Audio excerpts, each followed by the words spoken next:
Have you ever run your fingers along the weathered stones of an ancient cathedral and wondered who placed them there? What if those very walls could speak, not in metaphor, but through the actual words left behind by the hands that built them? Across Europe, hidden in plain sight, medieval craftsmen carved messages into the very fabric of their creations. These aren't just random markings. They're signatures of the soul, prayers etched in Latin, playful insults tucked between gargoyles, even secret pleas for better wages scratched into the margins of history. Today, we're stepping into their world where stone wasn't just a building material, it was a parchment, a diary, a voice frozen in time. Picture this: a stonemason high on scaffolding, chisel in hand, pausing between shaping arches to leave his mark. Maybe he writes his name, hoping future generations would remember him. Maybe he carves a symbol to ward off evil spirits. Or perhaps, like one cheeky artisan in England's Norwich Cathedral, he immortalizes his frustration by chiseling a vulgar complaint about his boss right into a ceiling beam.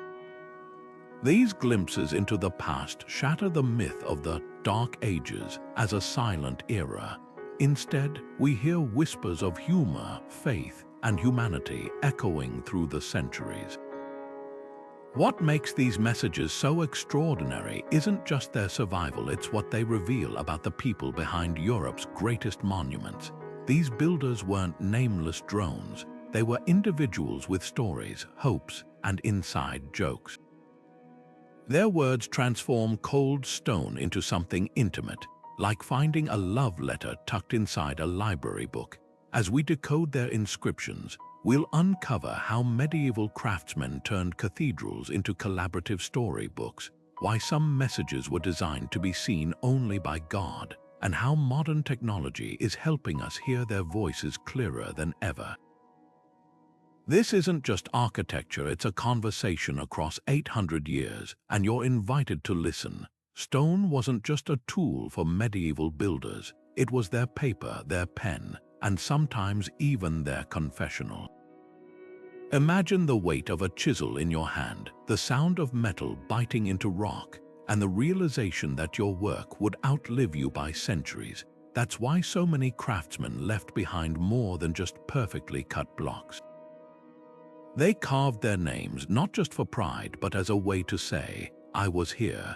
In the shadowy corners of Chartres Cathedral, you'll find tiny initials scratched into hidden stones, like medieval versions of "John loves Mary" on a tree trunk.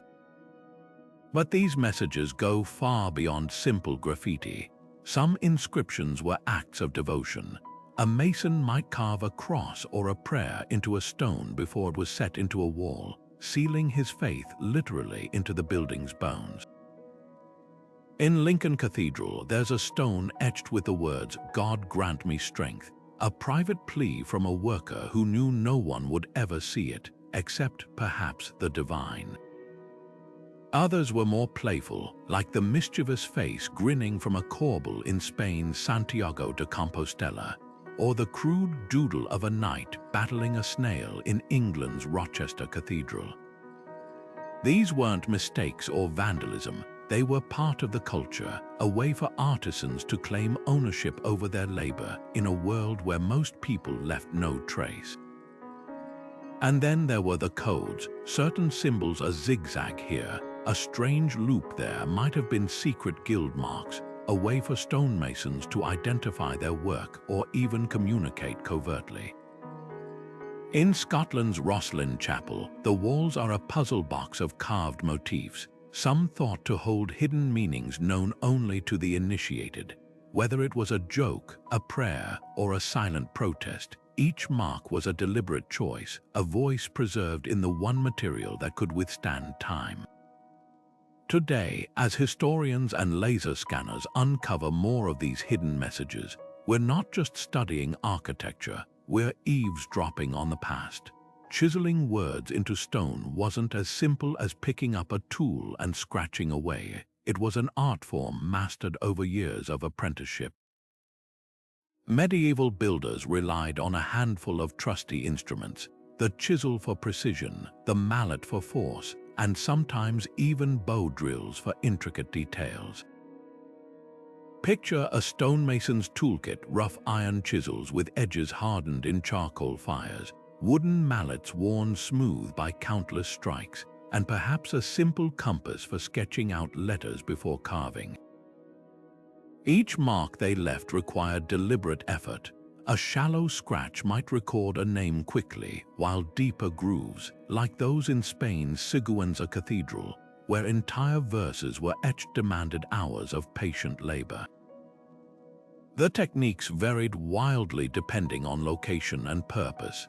In England, you'll find crisp, angular letters carved with mathematical precision, a testament to Norman influence.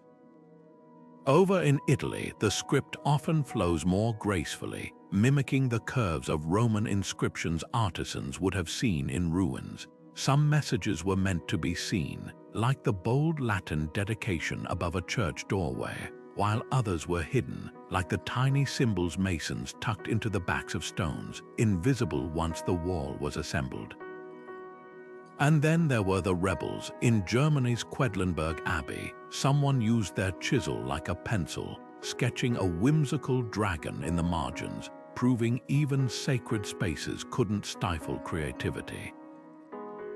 What's astonishing is how these methods guaranteed longevity.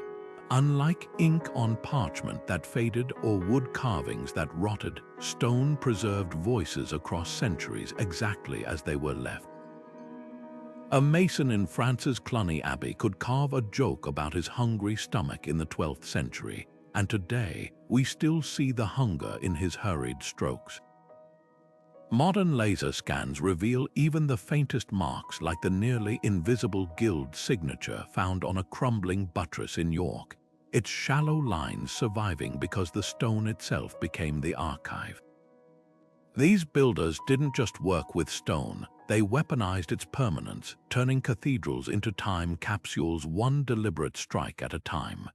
Deciphering these medieval messages is like learning a secret language where every scratch holds meaning. Some inscriptions shout their purpose, like the bold Latin dedication above a cathedral door proclaiming its completion date. Others whisper in forgotten dialects, using slang so local that even modern linguists struggle to translate. Take the mysterious carvings in Wales's Valcrucis Abbey, where a mix of medieval Welsh and Latin appears alongside strange symbols resembling musical notes. Was it a builder's private joke, a coded guild message? The puzzle deepens when you realize many artisans were illiterate, working from memory or copying marks they didn't fully understand. Cracking these codes requires more than just language skills. It demands historical detective work. A single symbol might change meaning depending on where it's placed. In France's Mont Saint-Michel, a spiral carved near the foundation could signify a protective charm, while the same mark near the roof might indicate the mason's pay rate. Some inscriptions play with visual puns, like the English church wall, where a crude drawing of a hammer next to the name John doesn't just identify the craftsman, it's a playful nod to his nickname, John the Hammer. Even spacing matters. Tightly packed letters in Spain's Burgos Cathedral reveal an artisan rushing to finish before sunset, while elegant, evenly spaced script in Italy's Pisa Baptistery shows a master taking pride in his work. Modern technology is revolutionizing how we read these stones. Multispectral imaging can detect faded chisel marks invisible to the naked eye, uncovering erased curses or hidden signatures. In Germany's Magdeburg Cathedral, researchers recently discovered a 12th century complaint about stone that crumbles like stale bread, using laser scans that mapped microscopic tool marks. Meanwhile, databases now compare symbols across Europe, revealing how guilds shared secret codes. A zigzag found in both Scotland and Poland suggests traveling masons exchanged techniques or warnings. Every decoded message adds another piece to humanity's oldest collaborative story, written not in ink but in enduring stone. For medieval stonemasons, carving your name into stone wasn't just about leaving a mark, it was a declaration of skill, a shout into the future that said, "This was my handiwork." Take the bold signature of Hugo etched into a column of France's Vézelay Abbey, his letters so precise they seem to defy the passage of time. Or the cheeky inscription in England's Wells Cathedral, where a mason named Adam didn't just sign his name, he added fecit, Latin for made this, as if daring anyone to forget his contribution. These weren't humble footnotes, they were acts of defiance in an era when most laborers vanished into anonymity. But why go to such lengths? Imagine spending a lifetime mastering your craft, only to see your work credited to a wealthy bishop or anonymous monks. Signatures were a rare form of control, a way for artisans to stake their claim in a world that rarely celebrated them. In Germany's Cologne Cathedral, one mason even carved a tiny self-portrait beside his name, complete with a chisel in hand, a medieval resume etched in stone.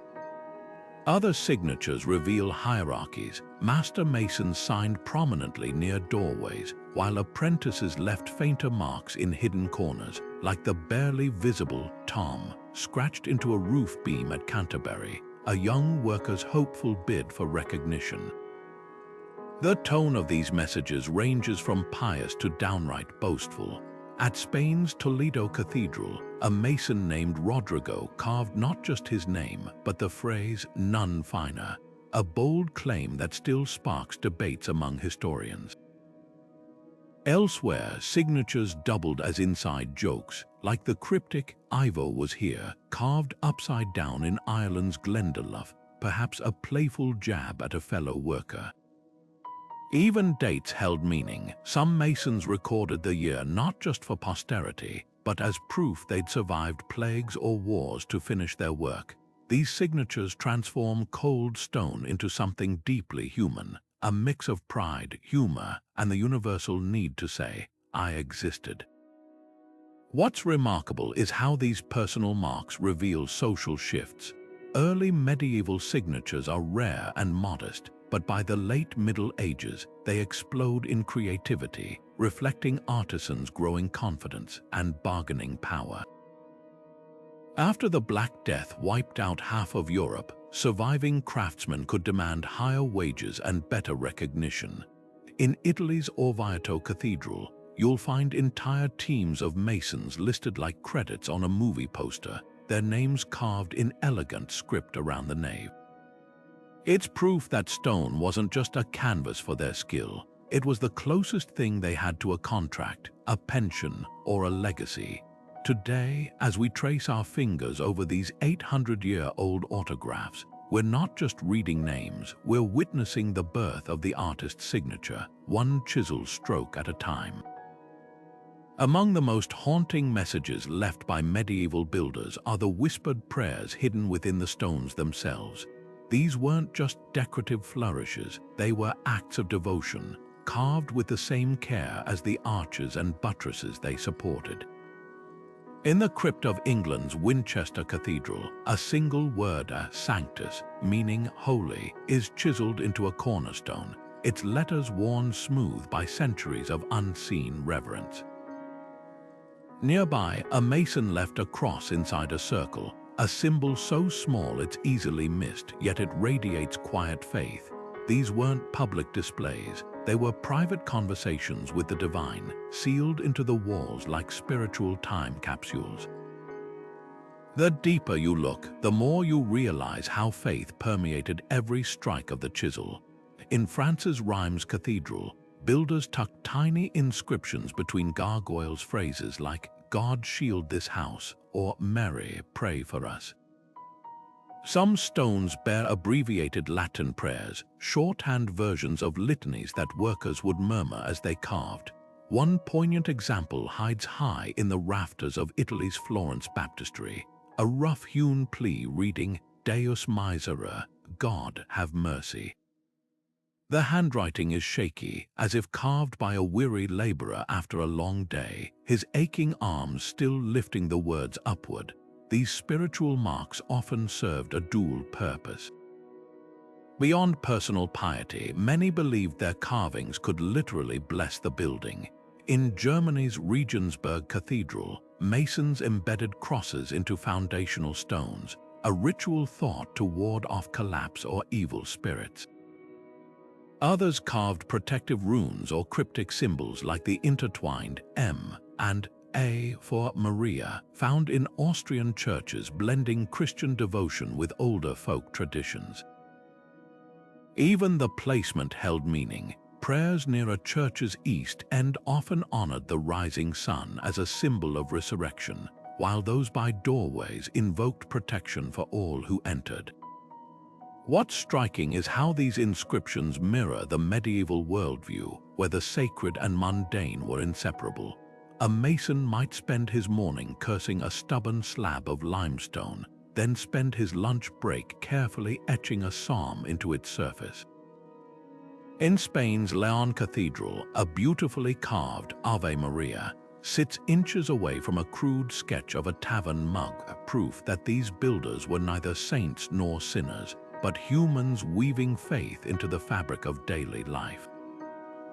Today, as sunlight filters through stained glass onto these hidden prayers, they remain untouched by time, still whispering the hopes of hands that believed stone could carry their words to heaven.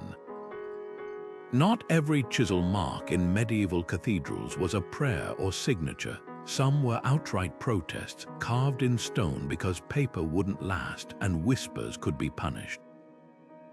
High in the rafters of England's Exeter Cathedral, a mason etched a startling complaint.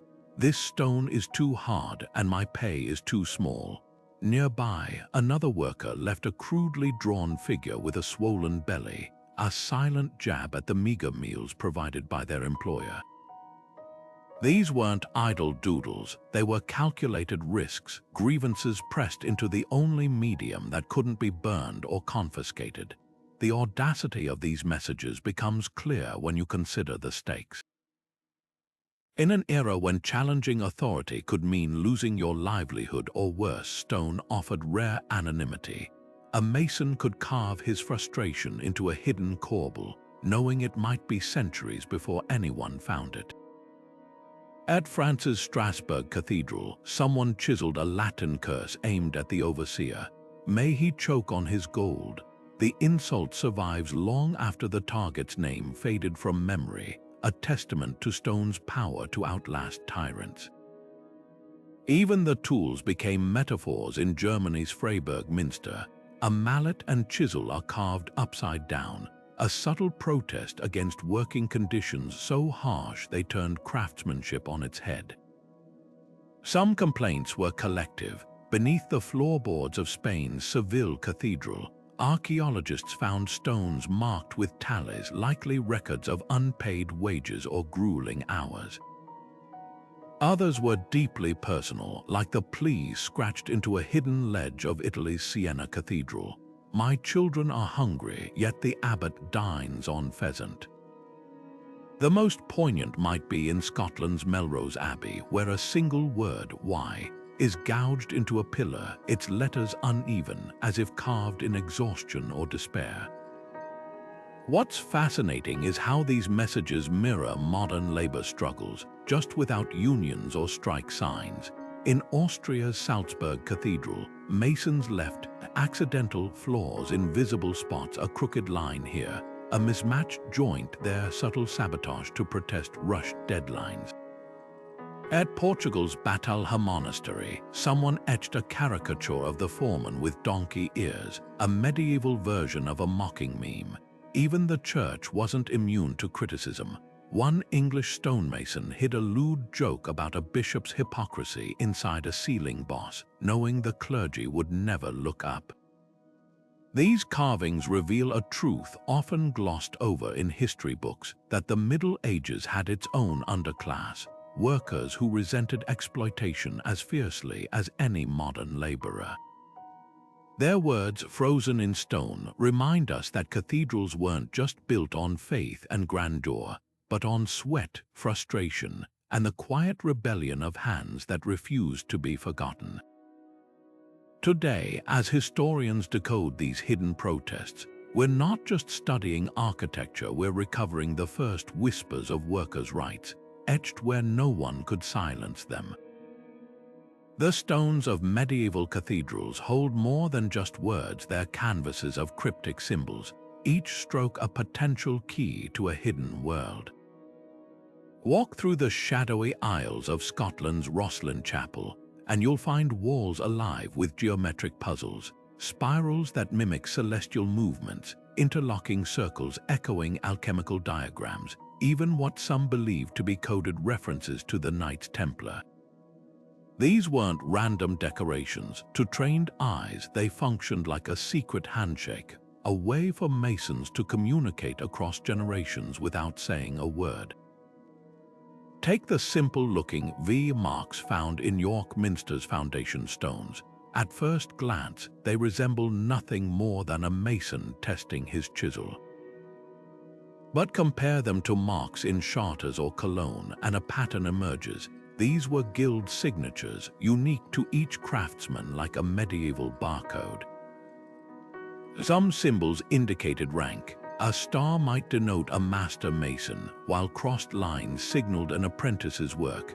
Others were practical. A diagonal slash on a block in Spain's Avila Cathedral warned of flawed stone, while a circled dot in France's Amiens marked the piece as paid for. The system was so effective that modern restorers still use these marks to identify which original hands shaped which stones, yet some symbols defy easy explanation. High in the vaults of Portugal's Batalha Monastery, a series of intertwined triangles resembles alchemical fire, a nod to esoteric knowledge smuggled into sacred architecture. Or perhaps an inside joke among workers. Even protective charms played their part. Norse runes hidden in English church walls, pentagrams carved into German buttresses, all blending pagan traditions with Christian faith. At Italy's Orvieto Cathedral, a sequence of numbers near the altar aligns with lunar cycles, suggesting builders encoded celestial knowledge into the very bones of their work. The most tantalizing symbols are those that seem to map something larger. In Wales's Margam Abbey, a maze-like design mirrors local pilgrimage routes, while a cryptic series of dots and dashes in Austria's Melk Abbey might, just might, be an early form of musical notation.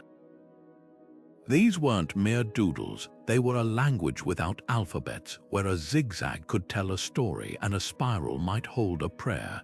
Today, as researchers use 3D imaging to uncover faded marks, we're realizing how much we've missed.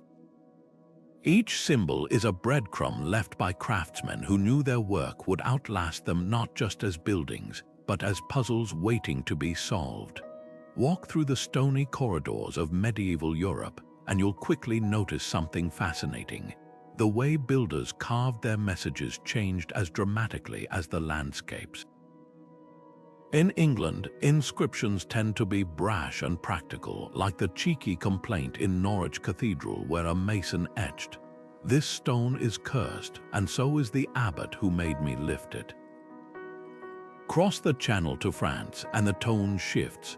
Chartres Cathedral's hidden prayers are carved in elegant Latin script, each curve of the letters mirroring the grace of Gothic arches. Meanwhile, in Germany's Rhineland, symbols dominate crisp geometric guild marks that look almost like runes, signaling a culture where craftsmanship spoke louder than words. Venture farther east, and the differences grow even starker. Byzantine craftsmen working on Constantinople's Hagia Sophia left inscriptions in Greek, but with a twist. Many are acrostics, where the first letters of each line spell out hidden phrases praising emperors or invoking saints. Their carvings are less about individual pride and more about collective devotion, blending theology with politics.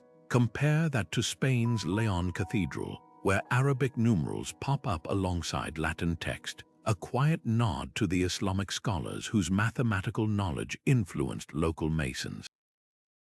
Even the tools tell a story.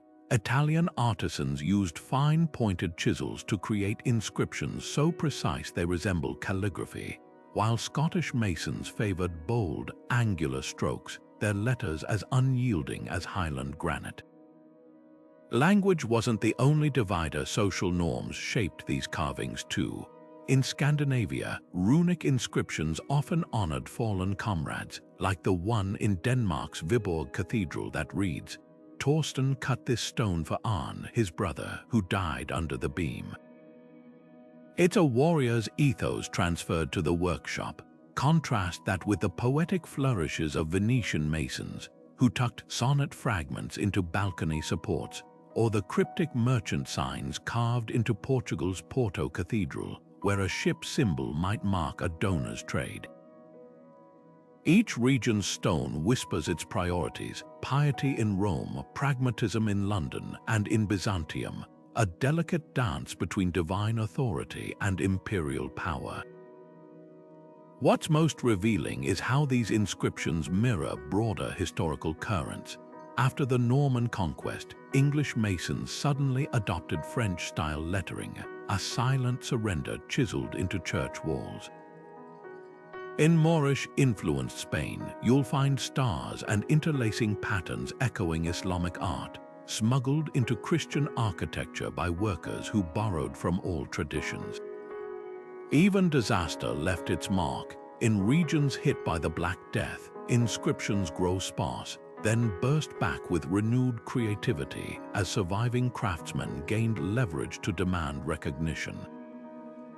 These regional quirks aren't just footnotes, they're proof that stone didn't just record history, it participated in it, one local accent at a time. Behind every chisel mark in medieval stone lay an invisible network of power, knowledge, and secrecy: the guilds. These weren't just labor unions or social clubs, they were the medieval equivalent of tech startups, guarding trade secrets as fiercely as any Silicon Valley patent. Imagine a world where your ability to carve a specific symbol could prove you were trained by a master, where a zigzag on a stone might mean the difference between earning a fair wage or being blacklisted.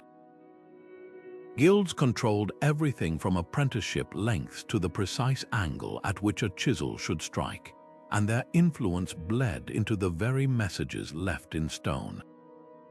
Take the mysterious banker's marks found in England's Salisbury Cathedral, precise geometric shapes resembling astrological symbols. At first glance, they look like random decorations, but historians now believe they were guild-certified quality stamps.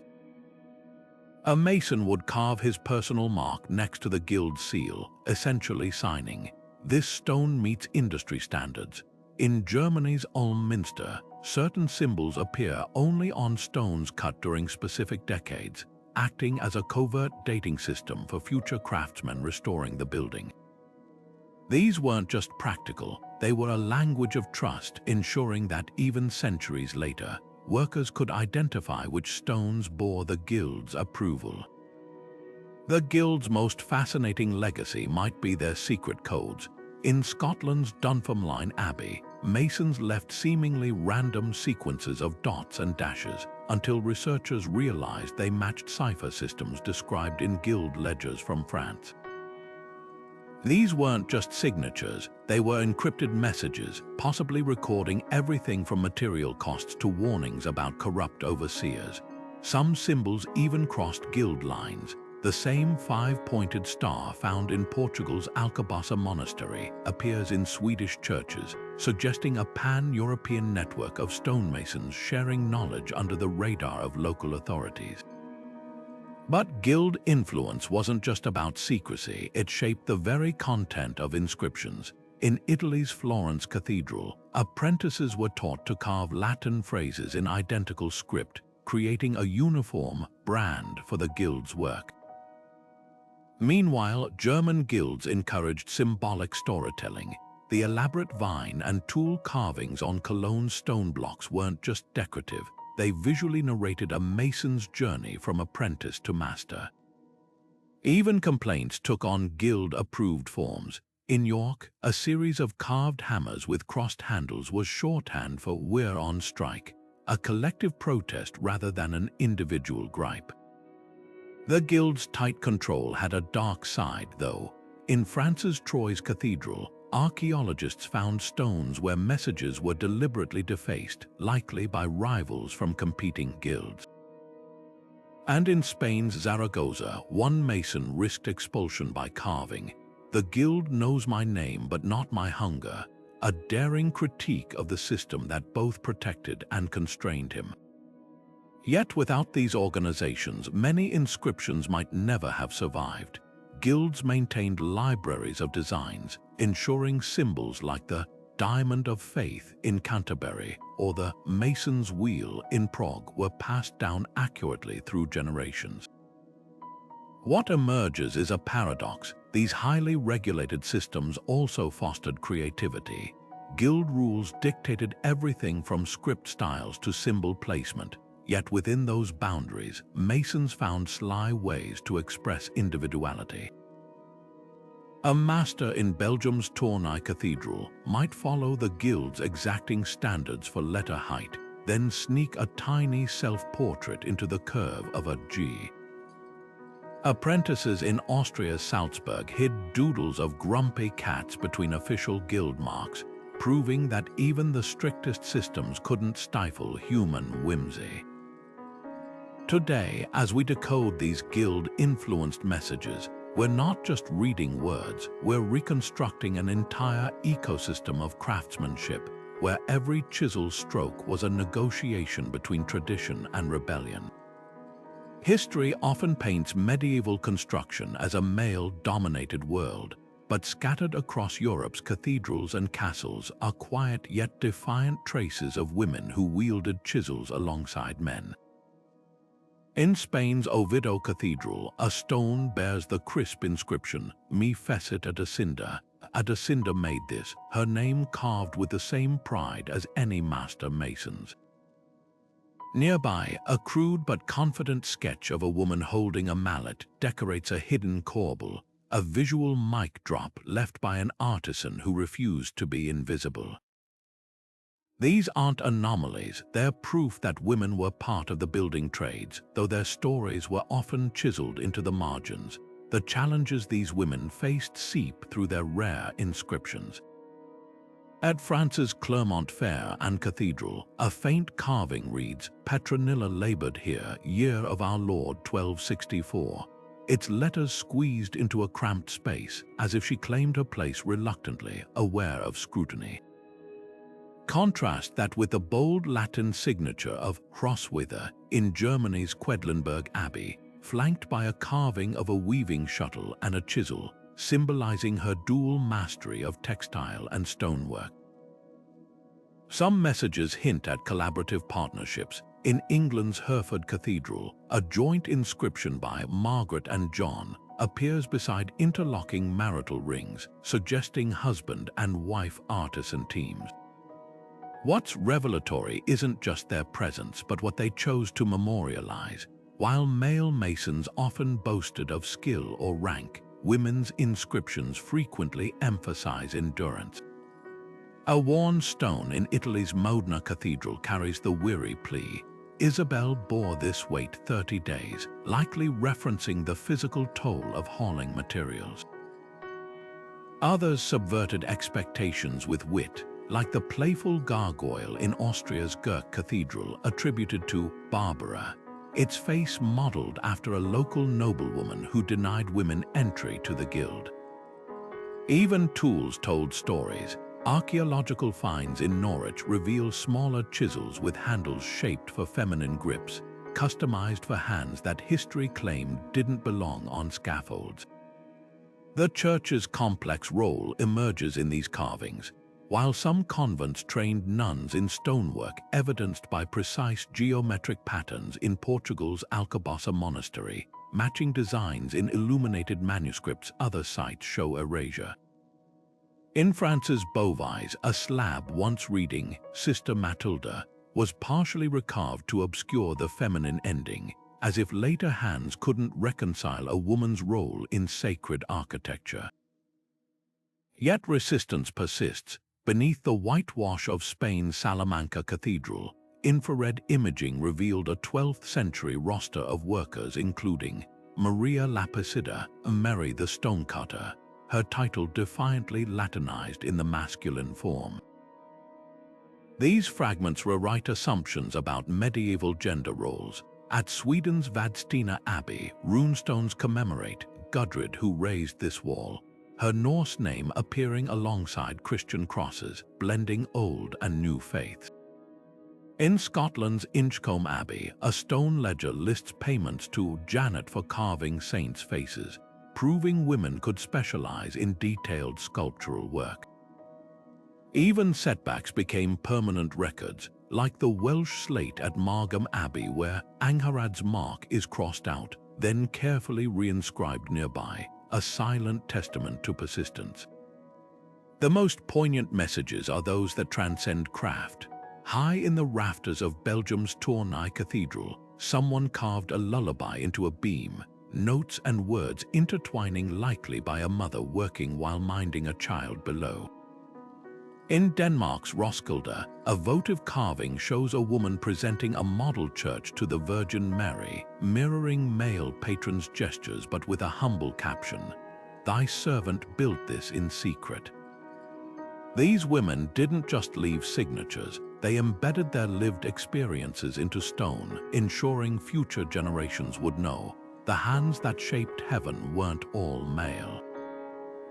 The difference between a cathedral's soaring spire and a castle's fortified walls went far beyond architecture. It shaped the very messages builders left behind. Sacred spaces invited inscriptions of devotion, their stones etched with psalms and saints' names, while castles whispered of warfare and practicality, their markings more likely to record supply tallies than spiritual pleas. In France's Reims Cathedral, artisans carved delicate fleur-de-lis alongside Latin verses from the Song of Songs, transforming stone into illuminated manuscripts. Just 50 miles away at Château-de-Caussy, the same era's masons left starkly different marks, numbered symbols tracking arrow stockpiles and hastily scratched warnings about weak mortar points along the battlements. This divide wasn't accidental, it reflected the building's souls. Cathedrals were bridges to the divine, their inscriptions meant to endure eternally. At England's Durham Cathedral, masons tucked prayers into the undersides of capitals where only God might see them, like votive candles in stone. Contrast that with Dover Castle's labyrinth of tunnels, where 12th century garrison troops scored the walls with crude sundials and gaming boards, turning military architecture into a canvas for boredom and superstition. Even the tools differed. Cathedral carvings show fine chisels creating liturgical scripts, while castle marks often betray the jagged strokes of daggers or spear tips, improvised writing instruments for soldiers on watch. The content of these messages reveals opposing worldviews. Ecclesiastical inscriptions frequently quote scripture or name saints, like the beautifully incised Sancta Maria Ora Pro Nobis, Holy Mary Pray for Us, winding around a pillar in Spain's Santiago de Compostela. Meanwhile, at Scotland's Edinburgh Castle, runic carvings near the armory record the number of swords repaired each month, their angular letters all business. Some castle marks served literal life or death functions. In Wales' Caernarfon Castle, concentric circles chiseled into door frames guided defenders where to pour boiling oil, while at France's Carcassonne, symbols above certain arrow slits indicated optimal shooting angles. Yet fascinating overlaps occurred when purposes collided. After the 100 Years' War, English masons rebuilding Normandy's Mont Saint-Michel blended both traditions. Defensive zigzags near the ramparts gave way to pious acrostics in the abbey. Similarly, Crusader castles like Syria's Crac des Chevaliers feature Arabic numerals alongside Latin prayers, revealing multicultural workforces. Even humor crossed boundaries. Just as cathedrals hid irreverent gargoyles, castles preserved their own subversive marks. At Poland's Malbork Castle, someone carved a caricature of the Teutonic Grand Master into a privy wall, proving stone could mock power in sacred and secular spaces alike. What emerges is a tale of two medieval mindsets. Cathedral inscriptions often look upward literally in the case of Wells Cathedral's ceiling carvings of angelic song lyrics. Castle markings tend earthward, like the foot-long measurement standards scratched into flooring stones at Germany's Marksburg. One sought transcendence, the other survival. One spoke to eternity, the other to next week's siege. Yet both share a raw humanity, whether it's a trembling novice carving, "Lord have mercy," into a hidden boss or a homesick guard in Bohemia's Karlstegen Castle sketching his village windmill. However different their purposes, both types of buildings became living parchment for those who shaped them. For every bold Hugo or cheeky Adam carved proudly into cathedral stones, there are countless medieval builders who chose silence, their hands shaping history without leaving a trace of their names. This anonymity wasn't accidental. Some craftsmen avoided signatures out of humility, believing only God should claim glory for sacred spaces. In Spain's Burgos Cathedral, flawless flying buttresses stand devoid of inscriptions, their creators perhaps heeding the biblical warning against praising one's own work. Others remained nameless for safety. During political upheavals like England's Peasants' Revolt, masons who'd worked on royal projects might erase their marks to avoid retribution. Yet anonymity could also be a strategic choice. Guild rules sometimes required junior masons to forego signatures until mastering certain techniques, evident in France's Bayeux Cathedral, where only the nave's most complex capitals bear names. In war-torn regions like the Scottish borders, castle builders often left no traces, preventing enemies from identifying which local clans had collaborated with occupiers. Even materials played a role. Rough-hewn foundation stones rarely carried marks, while decorative elements almost always did, creating a silent class system within the walls themselves. The most poignant anonymous messages are those that reveal why names didn't matter. Beneath the floor of Italy's San Miniato al Monte, archaeologists found a stone scuffed with boot prints and the words, "We all stood here," a collective memorial to the laborers who packed the earth below. At Germany's Naumburg Cathedral, a perfect rose window bears no signature, just a tiny hammer and chisel symbol repeated hundreds of times in the tracery, a subtle declaration that craftsmanship was the true signature. Some anonymity masked rebellion. In the shadowy crypt of Canterbury Cathedral, a crude cartoon shows a bishop being pelted with stones, an act of defiance too dangerous to sign. Elsewhere, workers used collective anonymity as protest. The entire choir of Belgium's Tournai Cathedral features identical generic masons' marks, likely a unified strike against unfair wages. Even humor found safety in namelessness, like the caricature of a snoring monk hidden in Ireland's Clonfert Cathedral, its creator smart enough not to claim credit.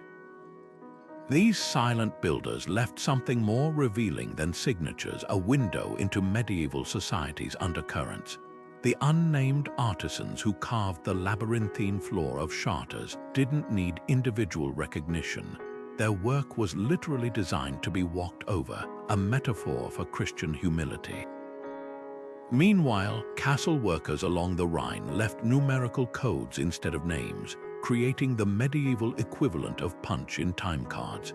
Every unsigned stone whispers about faith, fear, and the quiet understanding that some legacies aren't about who made something, but what they made possible. Modern technology is finally giving voice to these unknowns. Laser scans of England's Ely Cathedral revealed identical tool marks on unsigned stones spanning decades, proof of a multi-generational family workshop choosing collective identity over individual fame. In Austria's Salzburg, spectral imaging uncovered faint charcoal sketches beneath carvings, showing master masons guiding apprentices' hands before letting them work anonymously. These discoveries remind us that medieval builders left messages in more ways than words. Sometimes their loudest statement was the decision to stay silent, trusting the work itself to tell their story. Some medieval builders didn't just carve for their own time, they chiseled messages meant specifically for eyes yet unborn, turning walls into deliberate time capsules. At England's Lincoln Cathedral, a mason tucked a small stone into the tower's foundation inscribed with the year 1307, not as a record for his contemporaries, but as a beacon for future restorers. Nearby, hidden beneath a statue's plinth, another artisan left a cryptic note: "When this falls, so shall the kingdom." Was it prophecy, superstition, or a worker's inside joke? These weren't casual marks, they were calculated attempts to converse across time, sealed into structures meant to outlast empires. The precision of some carvings reveals how seriously builders took this temporal bridge. In France's Rouen Cathedral, a pillar bears not just a date but a full astronomical alignment, a diagram of the stars as they appeared on the summer solstice of 1264. Modern researchers confirmed its accuracy, proving the mason wasn't just recording history but packaging celestial knowledge for posterity. Similarly, Italy's Orvieto Cathedral hides a calendar stone near its rose window, its grooves tracking not just years but predicted lunar eclipses. These artisans weren't merely constructing buildings, they were encoding libraries in 3 dimensions. Some messages carried urgent warnings. Beneath the floor of Germany's Quedlinburg Abbey, excavators found a stone etched with symbols now recognized as medieval shorthand for weak lime mortar here rebuilt in 200 years. The advice went unheeded. When that section collapsed in 1788, restorers discovered the 8th century-old warning perfectly preserved beneath the rubble. Other time capsules were more personal. In Spain's Toledo Cathedral, a father and son masonry team left matching inscriptions 50 years apart. The elders carved deep and steady, the youngers added hastily nearby after the plague claimed his mentor. Together, they form a poignant family tree in stone.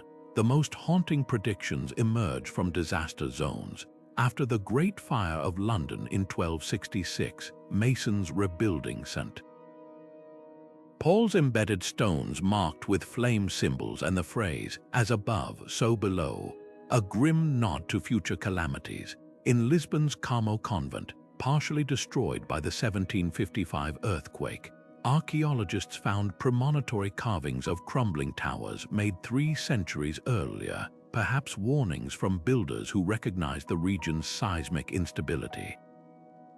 Even failures became messages. At France's Beauvais Cathedral, whose ambitious vaults repeatedly collapsed, workers left progressively angrier notes in the rubble, culminating in one 12th century block scrawled with "Pride goes before the fall" in shaky lettering. What's remarkable is how these temporal messages adapt to their mediums. While cathedrals often feature lofty prophecies, castles lean pragmatic. The dungeons of Scotland's Stirling Castle hold a different kind of time capsule, a prisoner's meticulously carved tally of his incarceration, each mark representing a meal delivered, creating a grim calendar of captivity. Meanwhile, civic structures like bridges often embedded coins or tools in their foundations, like the perfectly preserved 13th century trowel found inside Prague's Charles Bridge, its wooden handle still bearing the thumbprint of its last user. Modern technology is cracking open these time capsules in ways their creators never imagined. laser scans of Spain's Seville Cathedral revealed sub-millimeter indentations forming a hidden map of the city's medieval water systems, likely left by builders as a utility guide for future generations. In Italy, spectral imaging on the Leaning Tower of Pisa uncovered Roman numerals beneath the marble cladding, corresponding to assembly instructions for some hypothetical repair team centuries later. Even seemingly random doodles are proving purposeful. The zigzag patterns on Ireland's Clonmacnoise crosses, once dismissed as decoration, now appear to be coded weather records based on tree ring data from the same period. These builders understood something we often forget: that time isn't linear but layered, and that stone could carry voices further than memory. Whether it's a Welsh slate etched with "Remember us when this is dust" or a Viennese church column packed with sealed letters from 15th century workers, their messages share a common thread: the faith that someone someday would pause to listen. As we digitize their words and scan their symbols, we're fulfilling that hope, not just preserving history, but continuing the conversation they began 800 years ago. Restoring medieval stonework often feels like walking a tightrope between preservation and progress. When scaffolding went up around France's Notre Dame in the 1800s, well-meaning workers scrubbed away centuries of mason marks while repointing the facade, erasing the signatures of the very craftsmen who'd saved the cathedral from collapse during the 100 Years' War. Similar losses haunt England's York Minster, where Victorian restorers sanded down entire sections of graffiti, dismissing them as vandalism rather than vital historical records. These weren't malicious acts, they reflected an era that prized architectural perfection over human fingerprints. But today, as conservators face crumbling stone across Europe, a radical shift is underway, treating every chip and scratch as potential historical evidence. The ethical dilemmas are staggering. Should you replace a weathered capital inscribed with 12th century prayers if it risks collapse? At Spain's Santiago de Compostela, this debate turned explosive when restorers discovered that cleaning blackened arches would dissolve faint pilgrimage marks hidden beneath the grime. The solution, a painstaking compromise: laser cleaning select areas while encasing the most fragile inscriptions behind protective glass. Meanwhile, Germany's Cologne Cathedral took the opposite approach, digitally scanning endangered carvings before carefully replicating them on new stone, a process that allowed original masons' marks to remain visible while ensuring structural integrity. Technology is rewriting what's possible in recovering lost messages. Multispectral imaging at Italy's Orvieto Cathedral revealed ghostly traces of erased symbols under ultraviolet light, including a guild's secret quality control stamps that had been polished away during Baroque renovations. In Scotland, ground-penetrating radar detected vibrations in Rosslyn Chapel's walls corresponding to chisel marks beneath layers of plaster, uncovering an entire hidden lexicon of Mason signs. Even failures tell stories. When Portugal's Batalha Monastery attempted to remove cement from 20th century repairs, conservators found it had preserved medieval charcoal sketches beneath like prehistoric cave art sealed by time. Some of the most exciting breakthroughs come from accidental discoveries. During routine drone inspections at England's Canterbury Cathedral, infrared cameras picked up thermal variations in seemingly blank stones, revealing vanished inscriptions where ancient tools had altered the rock's density. Similarly, when Belgium's Tournai Cathedral removed an 18th century altarpiece, workers found the backside covered in pressed impressions of floor tiles that had been replaced centuries earlier, their designs perfectly preserved in reverse like archaeological carbon paper. The philosophical questions run deep. Is a restored inscription still authentic if its letters are recut by modern hands? At Austria's Salzburg Cathedral, conservators developed a provocative solution, using tiny quartz inserts to fill eroded carvings, distinguishable upon close inspection but legible from ground level, a transparency that honors both past and present craftsmanship. Meanwhile, digital archives now safeguard these voices against future loss. The Stone Speaks project at Spain's Leon Cathedral has created 3D models of every marked stone, allowing virtual exploration of inscriptions that may not survive another century of weathering. What emerges is a new conservation ethos, one that values structural safety without sacrificing humanity. When restorers at Wales's St. David's Cathedral discovered 12th century masons had deliberately weakened certain stones to carve deeper messages, they left the fragile blocks in place but reinforced them with hidden titanium braces. In France's Chartres, a team spent 3 months debating whether to preserve a crude 15th century doodle of a donkey, possibly mocking a bishop, before deciding its historical value outweighed aesthetic concerns. These choices acknowledge that cathedrals aren't just monuments of faith, they're layered diaries where every generation left its mark, including our own. The ultimate irony, some modern tools are mirroring medieval methods. Stonemasons at Norway's Nidaros Cathedral now use magnesium-based cleaning solutions identical to those described in 13th century guild manuals, while lime mortar recipes from England's Wells Cathedral have been revived for repairs after proving more durable than modern cement. In a sense, today's restorers are becoming part of the very tradition they're trying to preserve, leaving their own marks, digitally or physically, for future generations to decode. As laser scans and AI translation unlock more lost messages, we're realizing that every repair isn't just maintenance, it's the latest chapter in an 800-year conversation between builders across time. Among the most enduring mysteries of medieval stonework are the legends that grew like ivy around certain inscriptions, transforming practical carvings into objects of superstition and wonder. Take the infamous Devil's Stone in Germany's Freiburg Minster, where a mason's accidental slip, a chisel mark resembling a horned face, sparked tales of Satan himself leaving his imprint. For centuries, locals believed touching it brought bad luck, and brides would detour across the square to avoid passing it on their wedding day. Similar stories cling to England's Glastonbury Abbey, where a misspelled Latin prayer was later interpreted as a demonic incantation, fueling rumors of nocturnal chanting heard near the walls.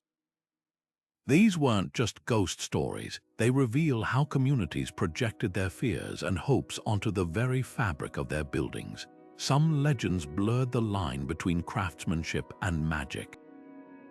In the Czech Republic's Kutná Hora, a perfectly carved mathematical equation on a cathedral pillar birthed rumors of a mason who'd sold his soul for supernatural skill, a trope echoed in France's Strasbourg, where the intricate Stone of Angels was said to have been carved by celestial hands. More chilling is the Scottish tale of the Weeping Stone in Melrose Abbey, where a crude face dripping with mineral deposits inspired claims it shed tears whenever a local child died.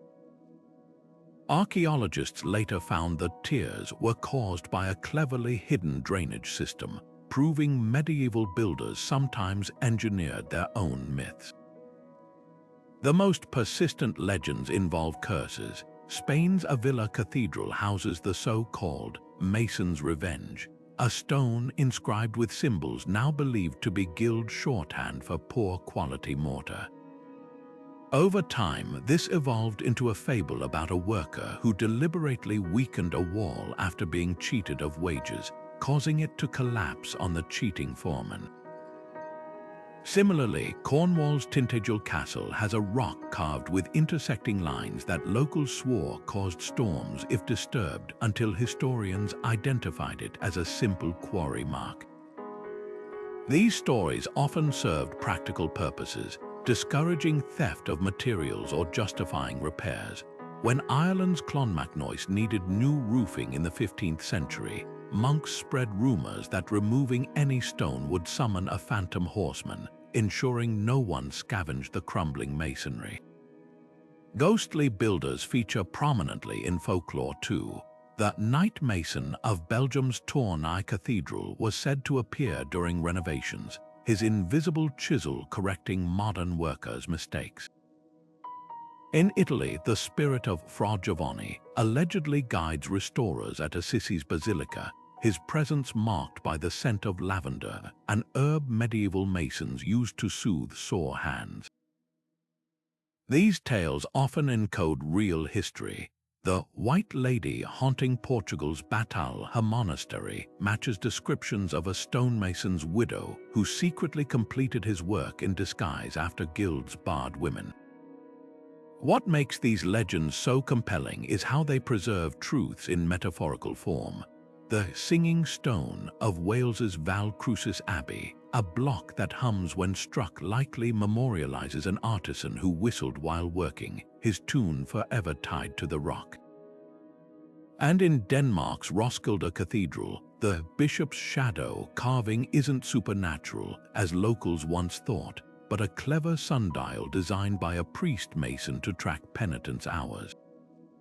These stories remind us that medieval builders didn't just shape stone, they shaped imagination, turning cathedrals into storybooks where every mark could become a page. Today, historians and folklorists collaborate to unravel these layers. At Norway's Nidaros Cathedral, spectral imaging revealed that a witch's mark, blamed for a 17th century fire, was actually a Norse protective rune repurposed by Christian masons. In Austria, analysis of the giant's handprint in Gurk Cathedral showed its deep grooves matched the exact grip needed to lift certain stones, suggesting it was a practical training aid later mythologized. Even as science demystifies these carvings, their legends endure proof that the best messages aren't just written in stone, but in the stories we wrap around them. The 21st century is rewriting medieval history one chisel mark at a time, as archaeologists armed with lasers and algorithms uncover messages our ancestors never intended us to see. Just last year, during routine maintenance at England's Hereford Cathedral, conservators peeling back centuries of grime discovered an entire hidden lexicon, not just names or prayers, but a detailed complaint about the bishop's ale ration, complete with a crude drawing of a foaming tankard. Across the Channel in France, researchers using reflectance transformation imaging, a technique that captures surface variations with angled lighting, found erased Latin verses on Rheims Cathedral's buttresses, their words scratched out during the Reformation but still legible as shadows in the stone.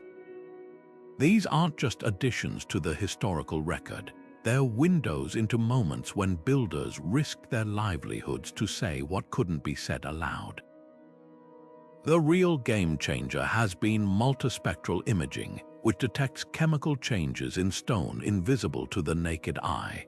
At Spain's Burgos Cathedral, this technology revealed faint charcoal sketches beneath the famous golden staircase, medieval blueprints showing alternative designs the master mason considered before settling on the final version. Even more astonishing are the discoveries in Ireland's Rock of Cashel, where ultraviolet fluorescence exposed a network of Norse runes hidden beneath Christian crosses, evidence of a multicultural workforce leaving their marks in literal layers. Some finds rewrite entire chapters. When researchers at Germany's Magdeburg Cathedral scanned weathered facade stones with 3D laser mapping, they uncovered precise quarry marks proving the building's red sandstone came not from local sources as long assumed, but from a disputed region 80 miles away, a political statement in stone about medieval trade alliances. Ground-penetrating radar is revealing messages meant to stay buried. Beneath the floor of Italy's San Petronio Basilica, scans detected a foundation stone inscribed with the names of 24 plague survivors who rebuilt the church after the Black Death, their handprints pressed into the mortar like a medieval census. Similar technology in Scotland's Dunfermline Abbey uncovered a time capsule, a hollow stone containing a 13th century mason's tools wrapped in vellum listing guild wages, effectively a buried labor contract. Even accidental discoveries reshape our understanding. When a storm toppled an oak near Sweden's Uppsala Cathedral, workers found its roots had grown around a carved limestone block bearing the cryptic phrase, "half pay for left-handed work," exposing centuries-old discrimination against Southpaw craftsmen. The most poignant revelations come from reconstructions of lost voices. At Belgium's Leuven Town Hall, AI analysis of eroded carvings matched fragmentary letters to reconstruct a stonemason's diary, day by day, from tools sharpening notes to his daughter's birth announcement. In Austria's Graz Cathedral, photogrammetry stitching together hundreds of high-res photos allowed historians to virtually reassemble a shattered pillar covered in musical notation, revealing it wasn't just decorative but a working hymn book for illiterate workers.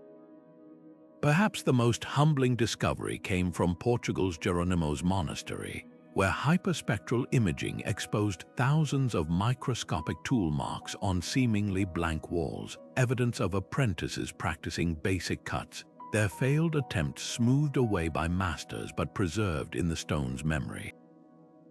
These technological leaps are doing more than adding footnotes to history. They're restoring individuality to people long reduced to anonymous labor.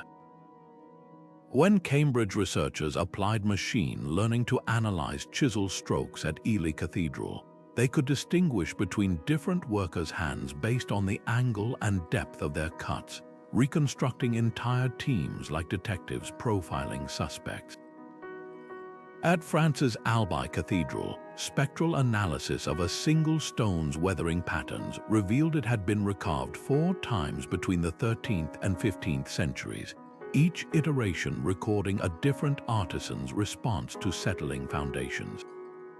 Even errors speak volumes. The misaligned letters on a recovered keystone from Spain's Segovia aqueduct show where a grieving mason's hand shook after learning of his son's death in battle.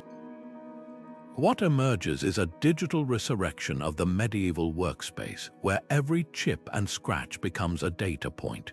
Projects like Germany's Stone Memory initiative now compile 3D models of mason marks across Europe, revealing how symbols once thought local were actually part of an international visual language, the emoji of the Middle Ages.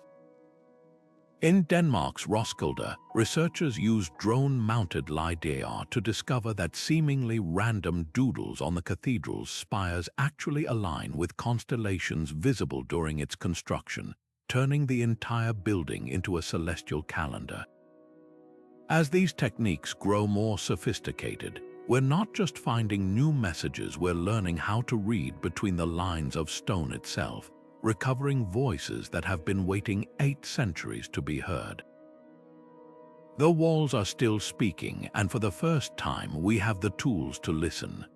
There's something profoundly intimate about tracing your fingers over a message carved into stone 800 years ago, not because it's grand or historically significant, but because it's so unmistakably human. A weary mason in England's Wells Cathedral didn't just leave his name. He scratched "My back aches" into a hidden corner, a complaint so universal it could have been written yesterday. In Spain's León Cathedral, another worker etched a tiny heart next to the initials M and J, a private declaration of love that outlasted kingdoms. These aren't relics, they're emotional time capsules, cracking open the myth of the Middle Ages as a distant, alien world and revealing people who laughed, grumbled, and hoped just like us. What makes these carvings so arresting is their raw immediacy. When a builder in France's Chartres Cathedral carved "God forgive me for my doubts" into a flying buttress, he wasn't writing for posterity. He was whispering to himself during a crisis of faith, unaware we'd overhear centuries later. Similarly, the frantic tally marks on a wall in Scotland's Dunfermline Abbey, each line representing a day's wages withheld, aren't just historical records. They're the medieval equivalent of a pay stub angrily crumpled in a pocket, frustration preserved in stone. Even humor transcends time. The doodle of a cat wearing a bishop's mitre in Austria's Cathedral isn't just a joke, it's proof that workplace sarcasm is older than the printing press. The most poignant messages are those that reveal vulnerability. High in the rafters of Germany's Quedlinburg Abbey, a single word, solus, meaning alone, is carved in shaky letters, perhaps by an apprentice missing home. In Italy's Orvieto Cathedral, a father commemorated his stillborn child with a tiny cradle chiseled into a column base, a grief too private for parchment but entrusted to stone's permanence. These weren't meant to be found, they're unguarded moments like finding tear stains on an old letter. This emotional resonance flips how we interact with history. The Latin prayer, "Lord, let this cup pass from me," etched into a cornerstone of England's York Minster, takes on new weight when you learn it was carved during the Black Death, not by a priest, but by a stonemason fearing his own mortality. Similarly, the defiant "We are many," scrawled beneath a castle stair in Wales's Caernarfon, isn't just political graffiti. It's evidence of collective courage among oppressed workers, their solidarity fossilized in limestone. Technology is amplifying these connections. When spectral imaging revealed a nearly erased inscription in Portugal's Alcobaça monastery, the bread is moldy again. It wasn't just a dietary complaint. Paired with tree ring data showing catastrophic harvests that year, it becomes a visceral snapshot of hunger. At Belgium's Tournai Cathedral, laser scans detected subtle tool marks indicating where a mason's hand trembled, perhaps from cold, exhaustion, or emotion, while carving a memorial for his late wife. These details transform anonymous artisans into individuals with biographies we can almost reconstruct. Perhaps the greatest gift of these messages is how they democratize history. The grand narratives of kings and bishops were written on vellum, but the voices in stone belong to the people who actually lifted those walls. A Welsh slate bearing, Gwenllian made this year of our Lord 1282, does more than name a female mason. It rewrites assumptions about medieval women's roles with 3 chisel strokes. Likewise, the Kurdish names found etched into Cyprus's Belapais abbey walls reveal a multicultural workforce rarely mentioned in official chronicles. Standing before these stones, time collapses in the best way.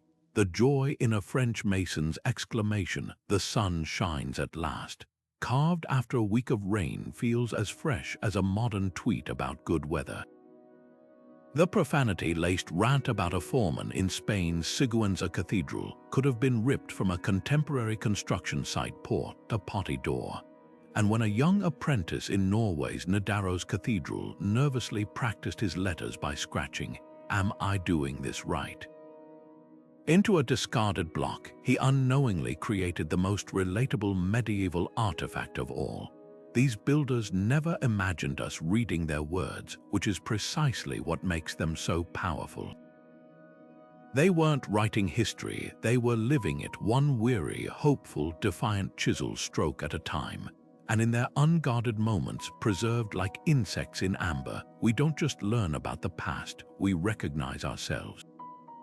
While Europe's cathedrals and castles preserved the voices of medieval craftsmen, builders across the world were etching their own stories into stone, often with even greater boldness.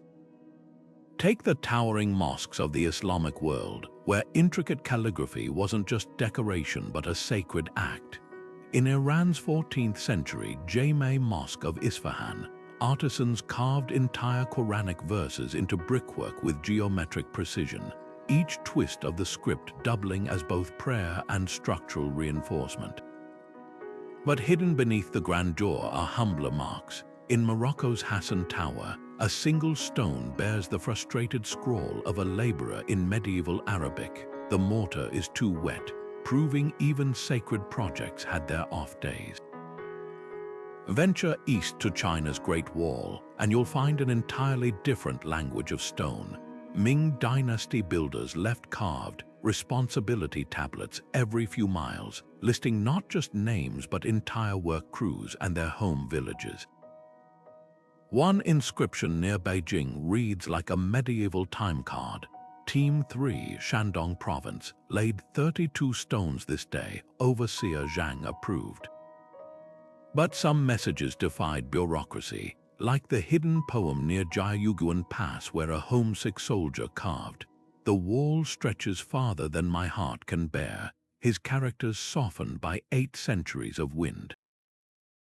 The Maya of Mesoamerica turned stone into living histories. At Guatemala's Tikal, temple steps are inscribed with builder glyphs that name not just kings but the masons who mixed the lime mortar. One particularly vivid relief at Capon shows a worker grinning as he chisels his own portrait into a stairway, captioning it, "I made this for the gods to see." Even failures were memorialized. In Mexico's Chichen Itza, a collapsed arch bears Nahuatl graffiti translating to "the engineer miscalculated," a candid admission frozen in time. What unites these global traditions is their defiance of silence. In India's Konark Sun Temple, Odia craftsmen signed their work with playful erotic carvings, a far cry from Europe's pious Latin, while Ottoman builders in Turkey's Süleymaniye Mosque embedded poetry into foundation stones, comparing minarets to "the Sultan's fingers touching heaven." From the Jain temples of Rajasthan, where each mason's mark corresponds to a specific diamond-cutting technique, to the Easter Island moe that bear clan symbols on their backs like stone tattoos, these inscriptions prove that writing on walls wasn't just a European whim, it was a universal human urge to say, "I was here," in the only language that would outlast them. The contrasts reveal as much as the similarities. Where European masons often hid complaints in shadows, Mughal builders in India's Fateh pour Sikri proudly stamped criticisms of the emperor's deadlines into red sandstone cartouches. Japanese castle carpenters used wood grain patterns as signatures, while Ethiopian rock-hewn churches at Lalibela left chisel marks in deliberate rhythms, turning construction into liturgical performance. Even materials spoke differently. While European limestone preserved crisp letters, Anka's laterite swallowed Khmer inscriptions in slow motion, forcing builders to carve deeper, bolder, as if shouting across centuries. Today, technology is stitching these global voices into a single conversation. LiDAR scans at Cambodia's Angkor Wat recently revealed erased Sanskrit verses beneath later editions, while AI analysis of Ottoman mortar recipes in Istanbul's Blue Mosque matched them to Greek formulas from Hagia Sophia, proof of cross-cultural knowledge exchange. From the Andes to Anatolia, the same truth emerges. Stone was the original social network, and every mark, whether a name, a joke, or a grievance, was a post meant to outlive its author. The medium was universal, only the accents changed. Deciphering the whispers of medieval stone requires more than a sharp eye. It demands the meticulous science of epigraphy. This specialized field combines archaeology, linguistics, and materials science to transform scratches on rock into chapters of human history. At Spain's Burgos Cathedral, researchers recently made a breakthrough by analyzing the microscopic wear patterns on a seemingly generic mark. Using 3D laser scanning, they reconstructed the exact angle and pressure of the chisel strikes, revealing it wasn't just a signature but a coded quality assessment, a medieval 5-star review from a guild inspector. The process begins with the stone itself.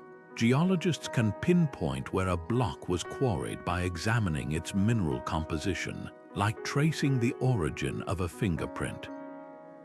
When a mysterious inscription appeared on a fallen buttress at England's Wells Cathedral, X-ray fluorescence spectroscopy revealed traces of copper in the grooves, evidence the carver used a bronze chisel, narrowing the date to before iron tools became widespread. Even weathering tells a story. Differential erosion on the letters of Francis Chartres' Cathedral showed which parts were sheltered by later additions, allowing historians to reconstruct the building's evolution sequence. Tool marks are epigraphy's secret weapon.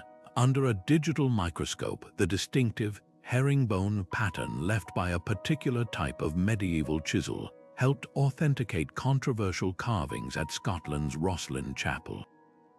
Meanwhile, in Germany's Cologne Cathedral, researchers discovered that two apparently identical symbols were carved centuries apart, one with the clean strikes of a sharp tool, the other with the jagged edges of a repurposed nail, likely used during a desperate wartime repair.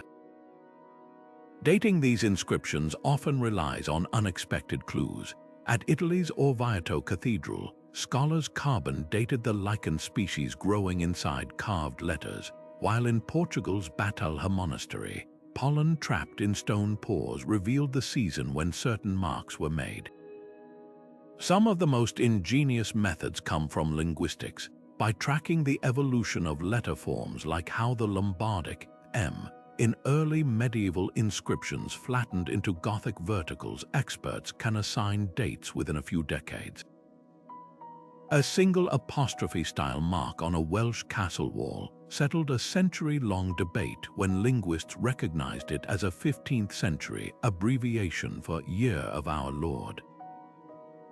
The human element remains irreplaceable.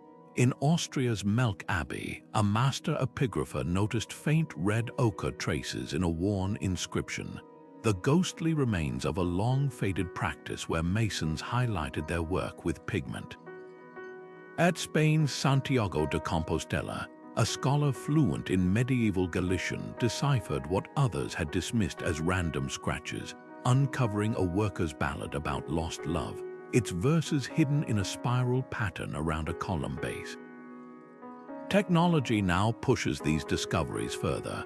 Reflectance transformation imaging, which captures surface details under varying light angles, recently exposed erased messages in Poland's Malbork Castle Crusader Knights graffiti that had been scrubbed away during the Reformation. In France's Reims Cathedral, multispectral imaging revealed charcoal sketches beneath carved prayers, showing how masons planned their layouts like medieval graphic designers. Even artificial intelligence contributes. Machine learning algorithms at Oxford now compare chisel stroke patterns across Europe, identifying individual artisans, handwriting like art experts recognizing brush strokes. What emerges is a revolution in how we understand these voices from the past. Where historians once saw crude markings, epigraphy reveals sophisticated systems. From guild accounting symbols in England's York Minster to safety warnings encoded in the zigzags of Czech castle walls. The stones never stopped speaking. We're finally learning their language, and with each technological leap, from 3D modeling to chemical analysis, we recover not just words, but the very cadence of the hands that carved them, the hesitation in a shaky line, the confidence of a master's flourish, the urgency of a message meant to outlast empires. Medieval builders might have worked with unforgiving stone, but their sense of humor was anything but rigid. Tucked between soaring arches and solemn saints, you'll find jokes that could have been lifted straight from a modern construction site. Take the infamous buttress graffiti of England's Exeter Cathedral, where a mason carved a cartoonish figure mooning passers by a cheeky protest against the bishop's strict dress code. Or the hidden gem in Spain's Leon Cathedral, where a tiny demon grins from a corner, its tongue sticking out at the very heaven the building was meant to glorify. These weren't accidents, they were calculated acts of rebellion, proving that even in the shadow of the divine, human mischief thrived. Some jokes were insider humor only fellow craftsmen would understand. High in the rafters of Germany's Freiburg Minster, A series of stones bear what look like serious mason marks until you notice one's been altered to resemble a drunken stork. It's likely a dig at a clumsy apprentice nicknamed the Stork for his long legs. Over in Italy's Pisa Baptistery, a master mason left a more elaborate prank. He carved a perfect optical illusion onto a pillar, making it appear bent to anyone viewing it from the entrance. Centuries later, guides still trick tourists with the same gag, continuing a tradition of stone-based slapstick. The sarcasm could be cutting. When French monks demanded ever finer details on Cluny Abbey's capitals, the workers responded by sculpting one foliage design with snails devouring the leaves, a not-so-subtle jab at the clergy's sluggish payments. In Scotland's Melrose Abbey, a fed-up artisan etched a caricature of the foreman with donkey ears near the choir stalls, ensuring the insult would echo through every hymn.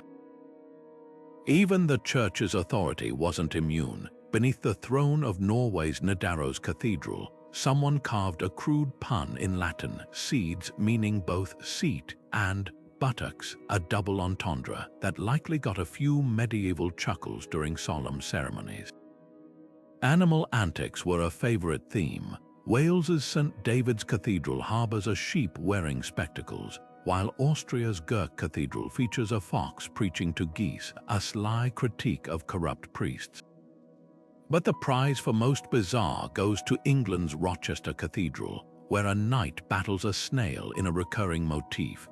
Historians still debate whether this was a dig at cowardly nobles, a riff on resurrection symbolism, or just a running gag among masons who really disliked garden pests. What's remarkable is how these jokes crossed borders. The same man with a toothache gag, a figure clutching his jaw, appears in France's Vézelay and Portugal's Alcobaça, suggesting traveling artisans shared more than techniques.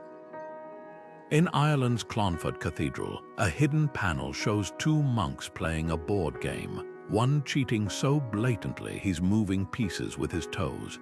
It's a scene that could have been sketched yesterday in any office breakroom. These carvings reveal a truth often lost in histories of the Middle Ages, that behind the grandeur was a workforce that griped, goofed off, and bonded over pranks just like any modern crew. When a mason in Spain's Sigüenza Cathedral carved, "I'd rather be in the tavern beneath a bishop's coat of arms," he wasn't just complaining, he was asserting that cathedrals were built by real people, not pious robots. Today, as we crane our necks to spot their hidden jokes, we're not just studying art, we're sharing a laugh across 8 centuries, reminded that humor, like stone, can be timeless.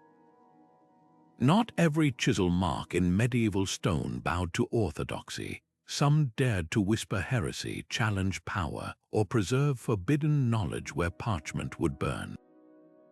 Hidden in the shadowy recesses of France's Albi Cathedral, a stone bears the inscription Lucifer Lux, Lucifer the Light, its letters carefully angled to avoid sunlight, as if the carver feared both divine and earthly retribution.